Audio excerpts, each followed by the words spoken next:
Assalamualaikum warahmatullahi wabarakatuh. Alhamdulillahi rabbil alamin. Assalatu wassalamu ala asrafil anbiya'i wal mursalin Sayyidina Muhammad wa ala alihi wa sahbihi ajma'in. Allahumma iftah alaina futuhal arifin wa ansur ilaina wa dhakkirna ma nasina ya dal jalali wal ikram. Kaum muslimin, kaum muslimat yang dirahmati Allah, pecinta dan pendukung Nada Dakwah di channel ini,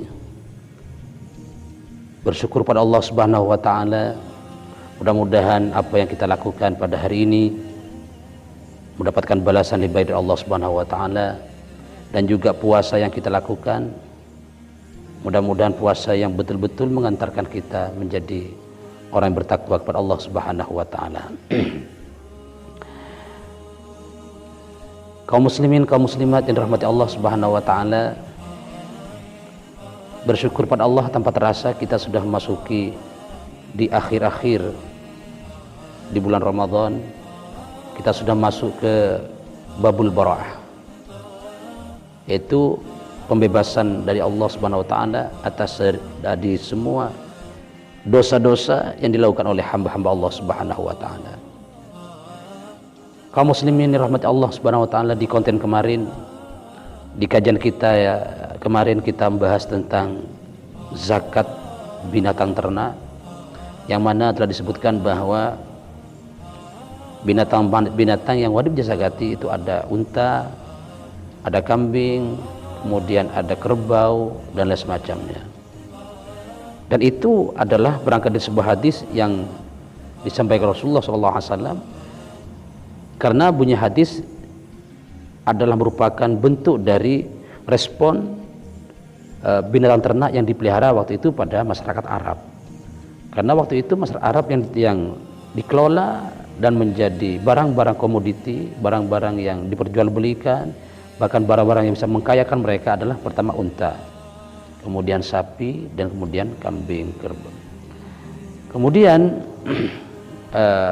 berkembang kepada masyarakat Indonesia. Di Indonesia di mana tidak ada sapi, tidak ada unta, maka sapi, kambing dan semacamnya. Kemudian kemarin telah dibahas tentang nisab, kemudian haulnya. Kemudian timbul pertanyaan-pertanyaan, bagaimana seandainya kita cuman punya emas batangan, punya uang kertas, uang simpanan, uang deposito dan semacamnya. Kita tidak punya sapi, kita tidak punya kerbau, apalagi punya unta. Di situ akan kita kaji dan kita bahas bersama-sama. Pertama kita mulai dari emas.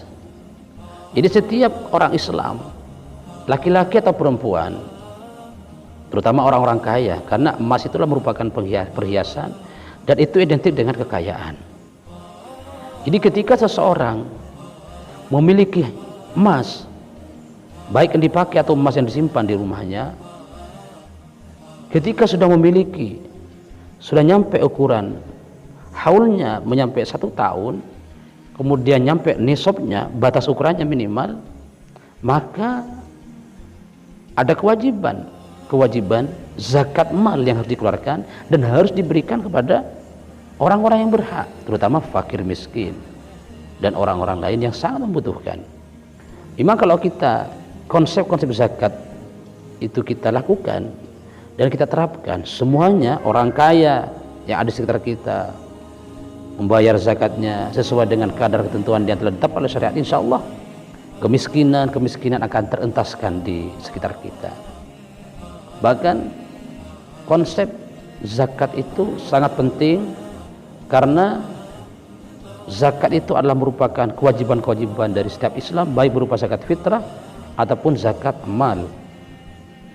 Kaum muslimin, kaum muslimat yang dirahmati Allah Subhanahu wa taala, emas atau perak yang menjadi perhiasan dan menjadi barang milik kita, simpanan kita, dan itu multamawal dan bernilai, maka ketika sudah memiliki 1 nisab, maka wajib dilakukan zakatnya, dan sudah sampai 1 haul. Persyaratan pertama adalah itulah milik sempurna, artinya milik kita sendiri. Jadi emas yang kita miliki, atau perak yang kita miliki, atau uang yang kita miliki, atau deposito yang kita miliki adalah milik kita sendiri, bukan milik orang lain. Jadi persyaratan dari setiap pengeluaran zakat, baik zakat fitrah ataupun zakat emas, adalah milik sendiri. Artinya yang dikeluarkan adalah harta kita sendiri, bukan hartanya orang lain. Jadi ketika kita miliki emas dan nyampe 1 tahun dan nyampe 1 nisab, maka wajib dikeluarkan zakatnya. Berapakah nisabnya emas itu, Ustaz? Jadi jumhur ulama mengatakan bahwa nisabnya emas adalah seukuran 85 gram. Ada yang mengatakan 9,1 gram, 90,1.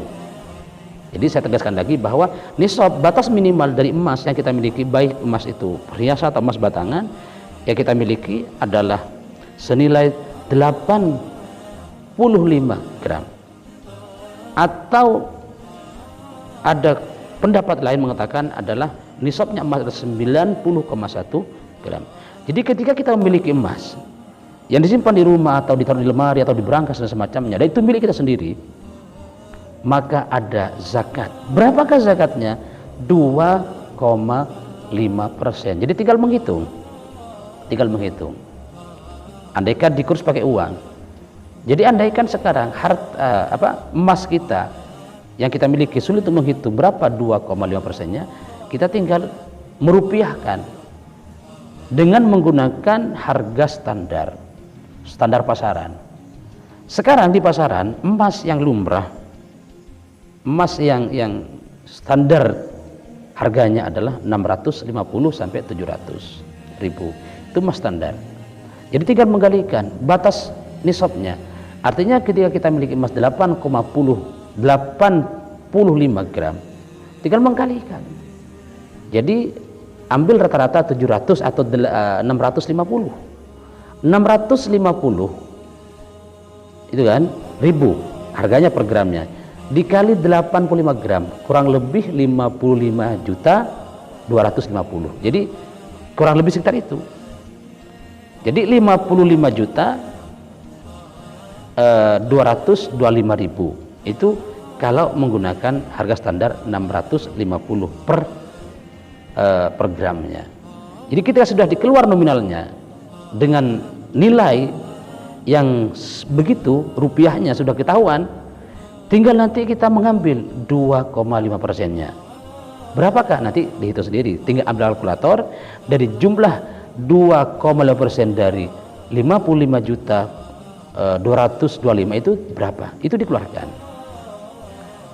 Kaum muslimin, kaum muslimat yang dirahmati Allah Subhanahu wa taala, itu emas. Kalau perak itu lebih besar nisabnya. Kalau emas itu sekitar 85 gram.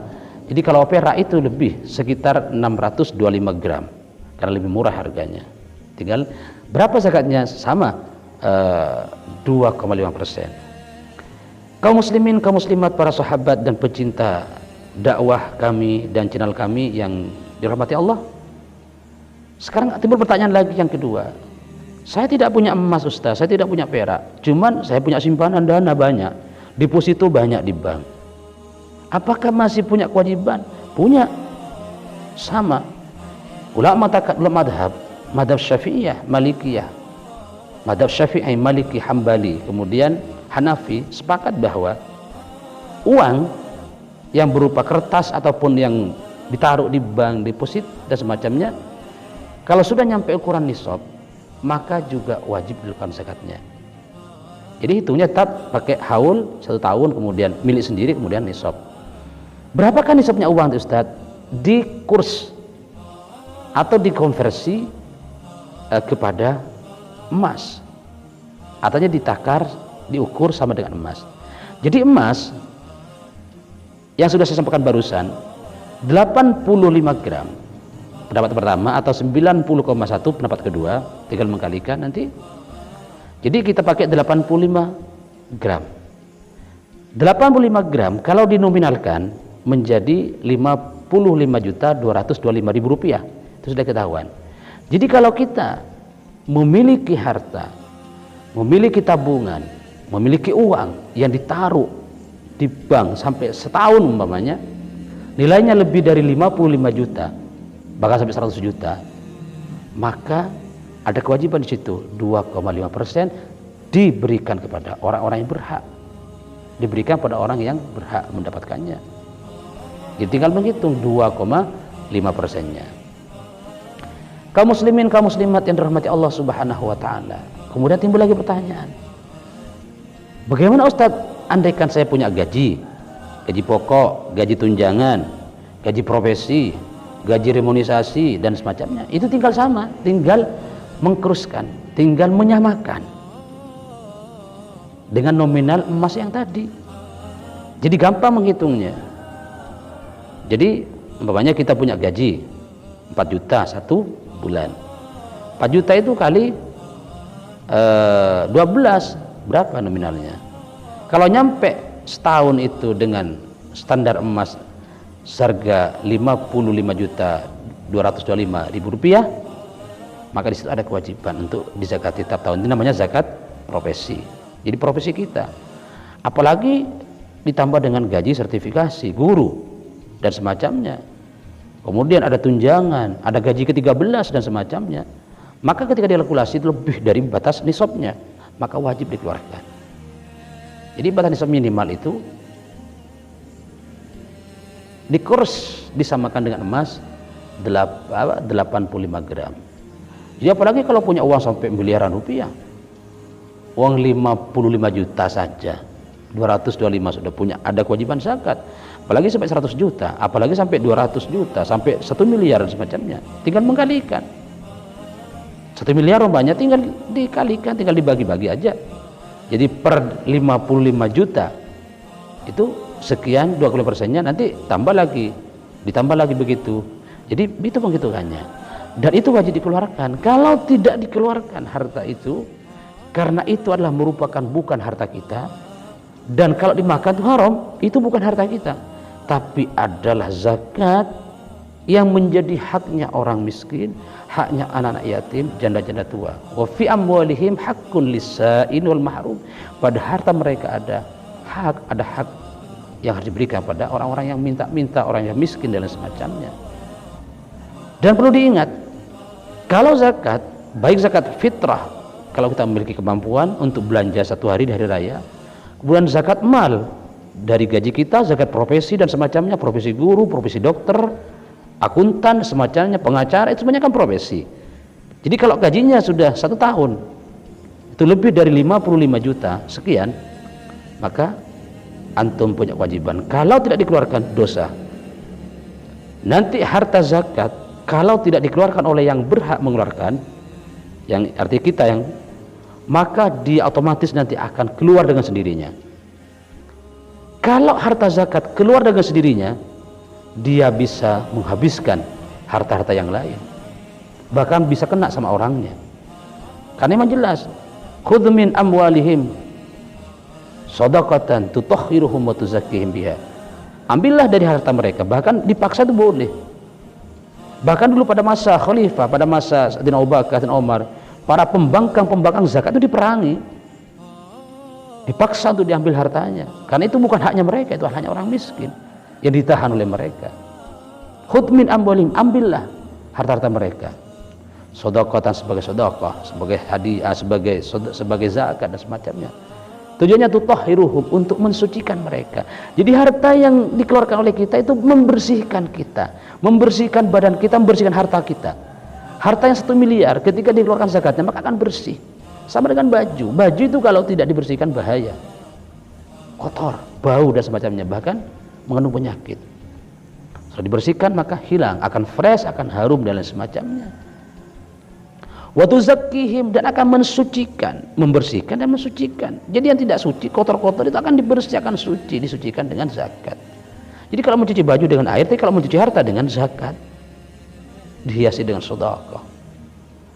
Kaum muslimin, kaum muslimat yang dirahmati Allah, itulah beberapa kewajiban-kewajiban yang perlu kita terangkan dan perlu kita kaji bersama-sama, dan itu akan menjadi bekal bahan kita nanti di dalam bersama-sama masyarakat. Karena kita hidup dengan orang sekitar, ada orang kaya, ada orang miskin.